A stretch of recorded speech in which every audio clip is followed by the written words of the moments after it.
While the 2003 NBA draft class is widely considered to be the best draft class since the turn of the century, what would you say is the second best class? Well, there are multiple options. People point to the 2008 class, with so many stars reaching and exceeding their expectations. Some folks point to the 2009 class, with Steph Curry, James Harden, Blake Griffin. But did you know, in the span of 20 years from 2003 to 2023, the 2011 draft class actually has the most All-Stars and All-NBA players than any other class, with 7 different players becoming All-Stars and 6 different players making an All-NBA team. However, what separates this class in particular is, despite the stars, there were so many underachievers drafted in the lottery. While some players became massive steals, the pool of players in this class was quite shallow. Very few role players had long, successful careers. Many of them flamed out early. Heck, even some of their stars became quickly forgotten. Anyway, let's go over every player who's made a notable impact on the NBA landscape from this class. How's it going, folks? My name's Andy, and let's take a look at arguably the strongest class since 2003, and the players who shaped an entire generation.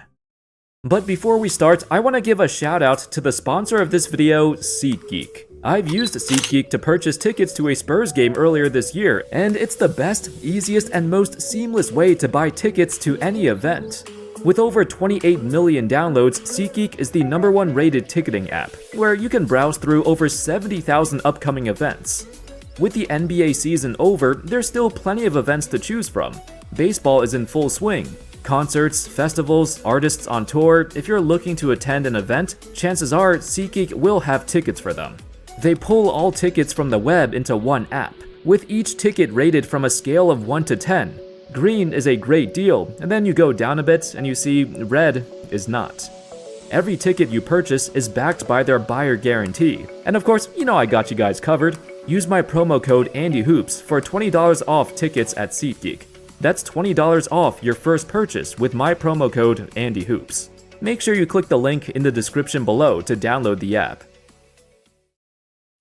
A few weeks before the 2011 draft commenced, the critics of this class were loud and clear, believing it was for sure going to be a very questionable draft, with several international prospects who most folks never heard of. In fact, 5 of the first 7 picks were born outside of the US. 6 if you include Kyrie, though he was born to American parents. Of all the top-tier prospects in America, there were really only 2 names that most folks paid attention to: Kyrie Irving and Derek Williams. Kyrie was considered very close to a consensus #1 pick. He was by far the most polished offensive player, the best playmaker and passer. And despite his limited time at Duke, there was nobody who could match his complete package. Derek Williams from Arizona rose up the draft board and drew comparisons to the likes of Blake Griffin and Amari Stoudemire.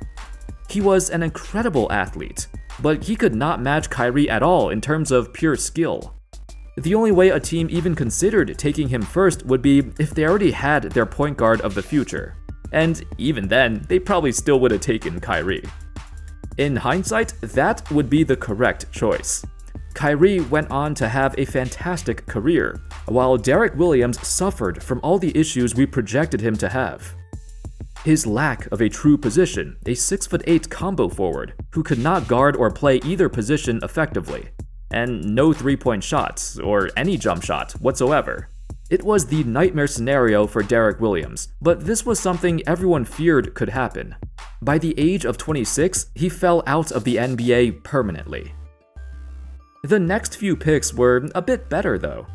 At the 3rd pick, Enes Kanter from Turkey was a very skilled center, a fantastic rebounder, with a smooth touch around the basket that many teams looked at in awe.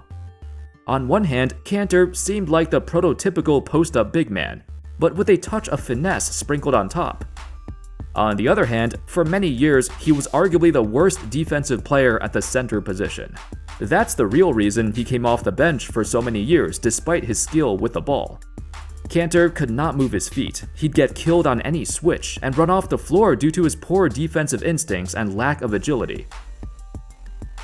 The 2 things he was good at, scoring in the post and rebounding, were the only 2 things keeping him in the NBA for so many years. Then he had some issues with the Turkish government, who apparently placed a $500,000 bounty on his head. Then he made some comments about the Chinese government. Then he changed his name to Freedom, and then he got blackballed from the NBA. That basically sums up his entire career. For a number 3 pick, I wouldn't say he exceeded expectations knowing the players that came after him, but he certainly made the most of his skill set. With the 4th overall pick, which the Cleveland Cavaliers also happened to have, they used it to draft Canada's finest, Tristan Thompson. At the time, it was considered a very safe pick, and kind of a reach. They knew they just drafted their franchise point guard, and wanted to pair him with a great supporting player. Right, Thompson sitting on the right hand, trying to make him beat him with the drive going left. Time and time again, he does a good job after the initial pass of staying attached. Thompson, known for his hustle and energy, came in as a highly intelligent player who was never projected to be a star, but the perfect complementary piece for your star. Passing, rebounding, defense, taking charges, the dude was a bag full of intangibles and toughness. That's what this Cavs team needed. This pick got criticized because his ceiling was low, but his floor was high. Tristan came in and contributed right off the bat. It's like drafting a guaranteed role player as opposed to somebody with the potential to be a star. Soon, when LeBron James arrived, he unlocked Tristan's pick-and-roll game, as he became a starter for 4 straight runs to the NBA Finals. By 2019, he became only the 2nd NBA player to cheat on Khloe Kardashian. Thompson is also one of a handful of role players from this class who still made an impact as recent as 2024, where he's back on the Cavs and still provide valuable minutes in the playoffs. Despite his older age, those intangibles never go away. The 5th pick of the draft featured the 3rd straight international big man, Jonas Valanciunas, a low-key top 10 player in this class, and he's had a very quiet career. Valanciunas has played for several teams, but he always makes a positive impact wherever he goes. He also happens to be the highest drafted Lithuanian player ever with some massive shoes to fill. And as of this video, Valanciunas holds the record for the most play-in games of any player ever, with 8. Since the introductory of the play-ins in 2020 until 2024, he participated in the play-ins in every single year for 5 straight seasons. I'm not sure if that's a good thing or a bad thing, but I've realized this year after year seeing him in the play-ins all the freaking time. Now that was just the top 5 of the draft, resulting in only 1 All-Star, Kyrie Irving.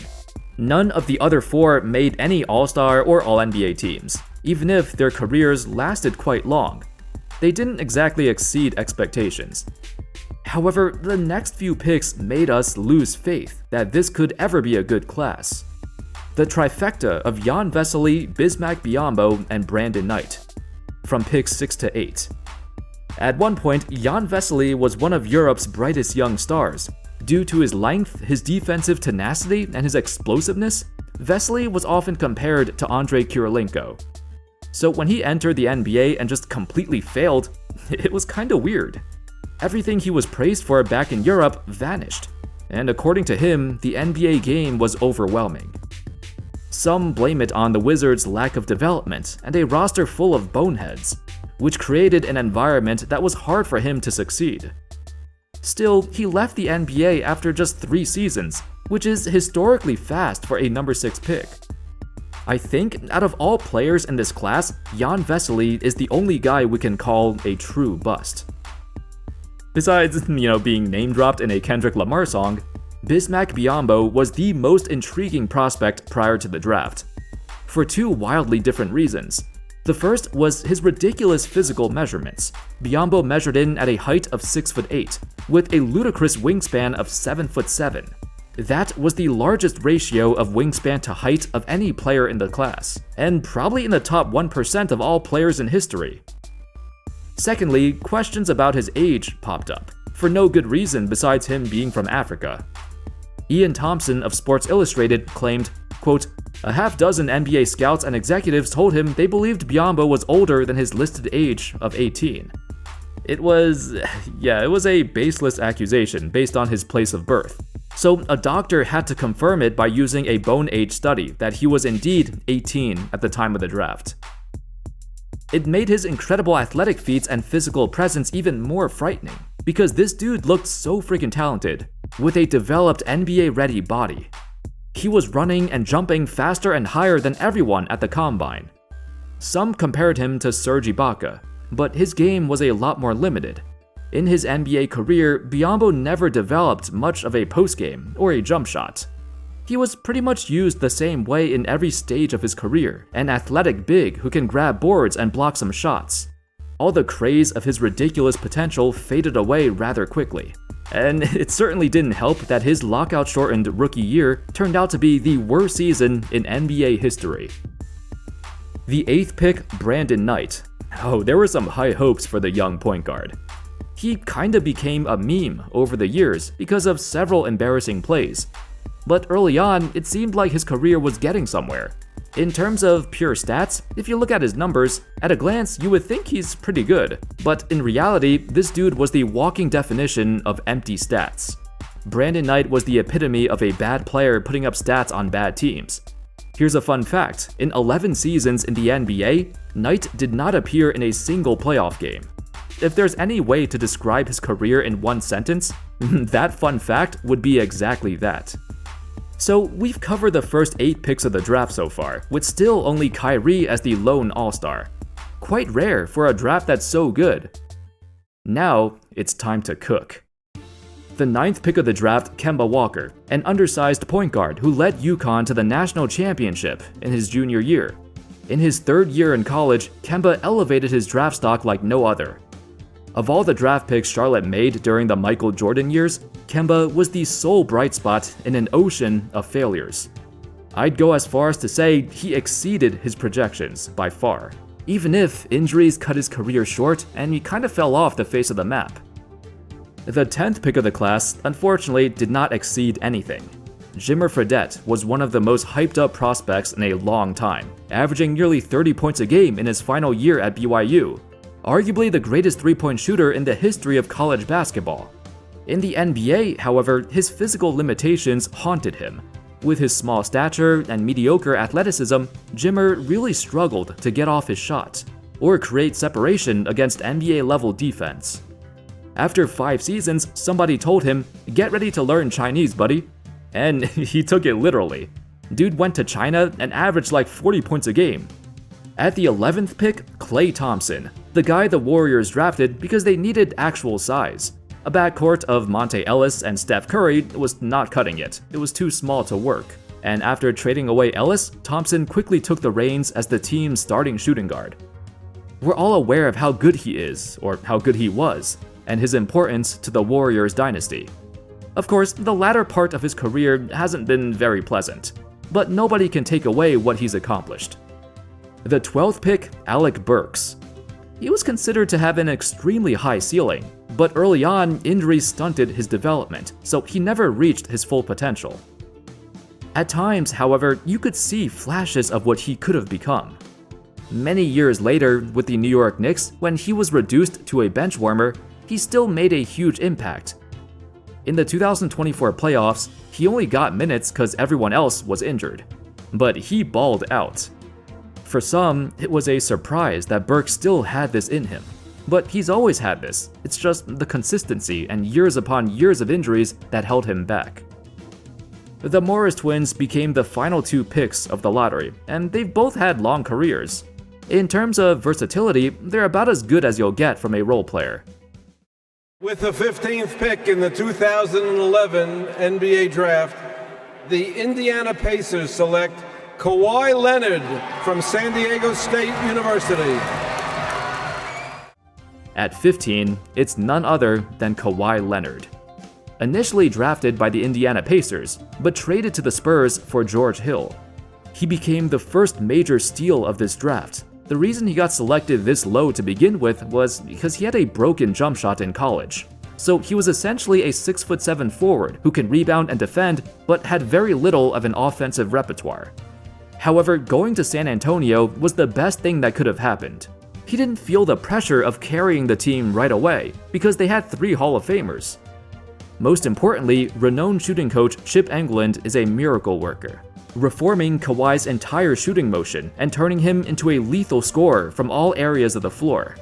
2 championships and several Defensive Player of the Year awards later, Kawhi has made his mark as the best player of this class. And as much as he's accomplished, a degenerative knee condition has sapped the twilight years of his career. Though the next pick at 16 wasn't too bad either. Nicola Vucevic had been one of the most underrated centers for a long time. In fact, I'd go as far as to say he was kinda what we thought Nikola Jokic could be, except Jokic took it to a whole new level.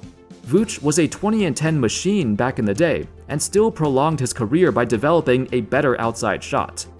Due to his lack of playoff appearances, he's never made much of a mark in the NBA.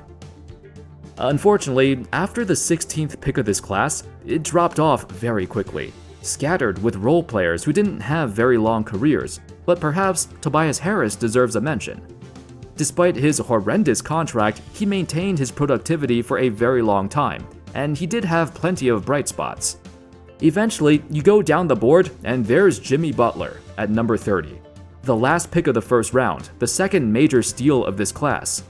Like Kawhi, he came in as a defensive-minded player, but turned into one of the NBA's most prominent scorers.